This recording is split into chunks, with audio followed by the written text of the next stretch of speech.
मार्च महीने में विभूतिपुर थाना में एक ऑटो के अंदर ही एक डेड बॉडी मिली थी। गोली मार करके हत्या कर दी गई थी ऑटो चालक मनीष कुमार की। ये हत्याकांड मार्च महीने का है, करीब 4-5 महीने पहले का। तो एफआईआर इसमें दर्ज हुई थी। जो मृतक मनीष कुमार के परिवार वाले थे उन्होंने नेम्ड एफआईआर कराई थी और बताया था कि उनके पड़ोस के कुछ लोगों पर उनको शक है, संदेह है कि उन्होंने ही घटना की होगी। इस घटना के खुलासे के लिए और इसकी गिरफ्तारी के लिए हम लोग प्रयासरत थे। 4 महीने तक इसमें कुछ भी पता नहीं चल पाया। हम लोग भी परिवार की बात को ही मान के चल रहे थे कि वही 3 सदस्य ने जो आरोप लगा रहे हैं पड़ोसियों पर, मणिकांत कुमार और 2 लोग और थे, उन्हीं ने ही ये हत्या की होगी। इसमें घटना का कारण जो परिवार के लोगों ने दिया था मृतक मनीष कुमार के, वो ये दिया था कि मृतक मनीष कुमार के भाई का फैमिली रिलेशंस में कुछ अवैध संबंध किसी का था और वो एक मणिकांत कुमार जो आरोपी हैं उसके छोटे भाई से था और उसको खगड़िया पुलिस में कुछ दिन पहले गिरफ्तार किया गया था। तो आरोप लगाया गया था कि इसी गिरफ्तारी को लेकर के उनको शक था कि इस गिरफ्तारी की सूचना इनके परिवार ने दी होगी और ख़ास करके मनीष कुमार ने दी होगी, इसीलिए मनीष कुमार की हत्या कर दी गई थी। हम लोग भी इनके इस आरोप से संतुष्ट नहीं थे और इसमें साक्ष्य भी नहीं मिल रहा था, लेकिन करीब 4 महीने तक हम लोग इसी डायरेक्शन में ही कार्य कर रहे थे।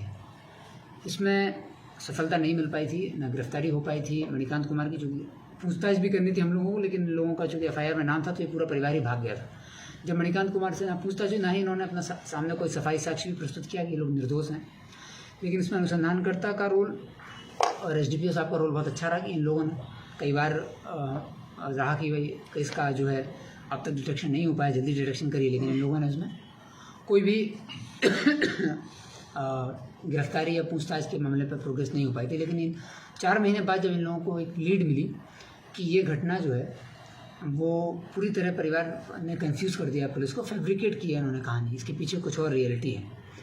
इसी बीच में जो विक्टिम पक्ष है और एक्यूज पक्ष है, दोनों के परिजन जो है वो पुलिस कार्यालय में भी आने लगे थे। हम लोगों से भी जनता दरबार में मिलने लगे थे और मनीष कुमार के परिवार वाले आते थे कि अब तक गिरफ्तारी नहीं हो रही, उनके पड़ोसी जो हैं। और जब इस बारे में हम लोगों ने देखा फाइल में तो केस तो उसमें सही दिशा में जा रहा था, लेकिन बहुत कंक्लूसिव एविडेंस नहीं था। और जो मणिकांत कुमार के परिजन थे वो भी अपने, क्योंकि वो लोग तो भागे हुए थे, लेकिन अपने दूर दराज के परिजन के माध्यम से वे साक्ष्य प्रस्तुत करने लगे कि वो लोग निर्दोष हैं। जब उन साक्ष्यों का हम लोगों ने अवलोकन किया तो हम लोगों को भी एक संदेह हुआ कि कहीं ना कहीं परिवार ने पूरी कहानी जो है फैब्रिकेट की है। इन्होंने देखा नहीं है किसी को, एफआईआर में उन्होंने जरूर लिख दिया है कि 2 आदमी को मारते हुए देखे हैं, रात के समय की घटना थी। तो ये किसी और कारण से शायद अपने पड़ोसी को फंसाने की कोशिश कर रहे हैं, तो इस घटना का खुलासा जरूरी है। तो फिर एसडीपीओ रोसड़ा और इसमें जो आईओ हैं नवीन कुमार, उन्होंने बहुत अच्छी भूमिका निभाई। वो उस गांव में द्वारा से गए और उन्होंने फिर लीड लेना चालू किया, तो उनको पता चला कि इसमें इस घटना के पीछे कोई और कारण है। और फिर हम लोगों ने उनको उस दिशा में बढ़ने का आदेश दिया, उस दिशा में उन्होंने अनुसंधान किया और आज उन्होंने फिर उस घटना का पूरा उद्भेदन एसडीपीओ रोसड़ा ने स्वयं लीडरशिप लेते हुए इस घटना का उद्भेदन किया है। और जो मुख्य आरोपी इसका है वो संजीत कुमार नाम का व्यक्ति है, संजीत कुमार उर्फ सुजीत कुमार, और इसको हथियार उपलब्ध कराने वाला सुमन, और इन 2 लोगों की गिरफ्तारी हुई है और इस पर पूरी घटनाक्रम का खुलासा हुआ यूँ था कि संजीत कुमार और मनीष कुमार ये दोनों आपस में, मृतक मनीष कुमार संजीत कुमार का दोस्त था। मनीष कुमार मृतक तो ऑटो चलाता था, आप लोग जानते हैं। और संजीत कुमार जो है 2017 में ही 10वीं कक्षा में जब प्रवेश किया था तो वो समस्तीपुर उसका आना जाना होता था और वो मृतक मनीष कुमार का ऑटो यूज़ करता था 2017 से समस्तीपुर आने जाने के लिए। और मनीष कुमार से जब ऑटो के थ्रू आना जाना चालू किया उससे मनीष कुमार से इसकी दोस्ती हो गई, संजीत कुमार की दोस्ती के बाद इसका घर पे आना जाना हो गया और एक दूसरे का फैमिली रिलेशंस इनके कायम हो गए। उसके इसी बीच में जो संजीत कुमार था उसकी बातचीत और पहचान मनीष की बहन से होने लगी, मृतक की, और इसके बाद इन लोगों के बीच में संबंध बन गया और ये लोग समस्तीपुर में और अन्य जगहों पर मिलने लगे।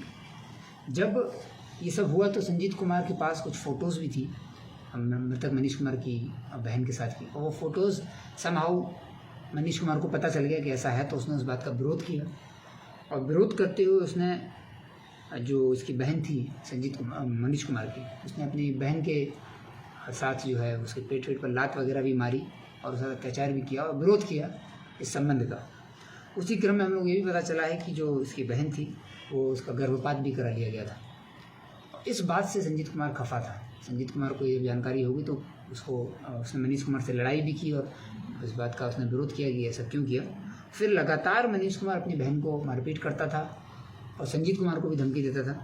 तब संजीत कुमार ने इसका बदला लेने के लिए और जो गर्भपात हुआ था उसका बदला लेने के लिए मनीष कुमार की हत्या करने का प्लान बनाया और अपने दोस्त सुमन कुमार से एक कट्टा लिया, गोली ली और उसके बाद इसने रात, चूँकि इन दोनों का घर बहुत बगल बगल में, इसलिए हम लोग भी टेक्निकली बहुत कंफ्यूज हो रहे थे। दोनों का घर मुझसे 100 से 150 मीटर दूर ही होगा, तो ये लोग का टेक्निकली बहुत वर्कआउट नहीं हो पा रहा था केस।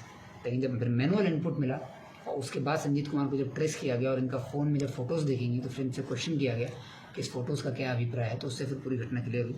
और फिर संजीत कुमार ने वो कट्टा भी बताया कि उसने किससे लिया था, सुमन कुमार से। फाइनली फिर विभूतिपुर पुलिस ने वो कट्टा भी बरामद किया। वो कट्टा बरामद हो गया जिससे घटना की गई थी। और जो पैसन मोटरसाइकिल से रात में ही आया था संजीत कुमार घटना करने के लिए, और जो टेम्पो चालक मनीष कुमार था वो अपनी टेम्पो में ही सो रहा था और बॉडी भी, डेड बॉडी भी टेम्पो में ही मिली थी। अकेला ये मोटरसाइकिल से आया था, पड़ोस में ही घर था। रात में ही मार के ये रात में ही अपने घर वापस चला गया और सुबह जो है इसके दाह संस्कार में शामिल होने भी आया था। इनका चूँकि फैमिली रिलेशन था और मनीष कुमार के अलावा और कोई नहीं जानता था इन बातों को, तो ये पूरे परिवार के साथ मिलजुल के रहा, दाह संस्कार में भी रहा और सांत्वना देने के लिए। इनफैक्ट ये घटना करने के 4 घंटे के अंदर ये मृतक के घर ही पहुंच गया था सांत्वना देने के लिए। और जब इसको लगा कि पुलिस को भी उसके परिवार ने कोई दूसरा एंगल दिया है, तो फिर ये दूसरे राज्य में भी कुछ समय के लिए भाग गया था। जब ये दूसरे राज्य से गुजरात ही भाग गया था, फिर जब ये गुजरात से लौटा तो फिर जब इसकी बहन के साथ लगातार, क्योंकि इसकी बहन को भी हम लोग ट्रेस कर रहे थे और उसका जो बातचीत है वो भी हम लोग देख रहे थे, तो उस बातचीत से स्पष्ट हुआ कि इन दोनों के बीच में काफ़ी समय से संबंध चला रहा और कोई इसका विरोध कर रहा था और जो विरोध कर रहा था उसी को इन लोगों ने रास्ते से हटा दिया। संजीत कुमार ने पूरी प्लानिंग की थी। देसी कट्टा, मोबाइल, 2 मोबाइल और जो मोटरसाइकिल जिससे घटना की गई थी वो बरामद कर ली गई है। इस पूरी घटना का उद्भेदन जो है एसडीपीओ रोसड़ा के नेतृत्व में नवीन कुमार सब इंस्पेक्टर ने किया है। मैं इस पूरी टीम को बधाई देता हूँ और ये one of the most important cases है और हम लोगों के लिए एक बड़ा अच्छा सबक भी है कि 5 महीने भी लग गए सही अपराधी को पकड़ने में, लेकिन काफ़ी संवेदनशीलता से और धैर्य के साथ ही एसडीपीओ रोसड़ा ने इस केस का खुलासा किया और निर्दोष इस केस में जेल जाने से बचा। जबकि जो परिवार था, वो मृतक का परिवार पूरी तरह से किसी व्यक्ति को फंसाने का प्रयास कर रहा था, पड़ोस के लोगों को, लेकिन फाइनली वो लोग फंसने से बच गए और 5 महीने बाद भी इस घटना का उद्भेदन हो पाया। और मैं आशा करता हूँ कि पूरी टीम इसी तरह धैर्य के साथ केसेस का सही उद्भेदन करे जिससे कि अपराधी को सजा मिले। Thank you.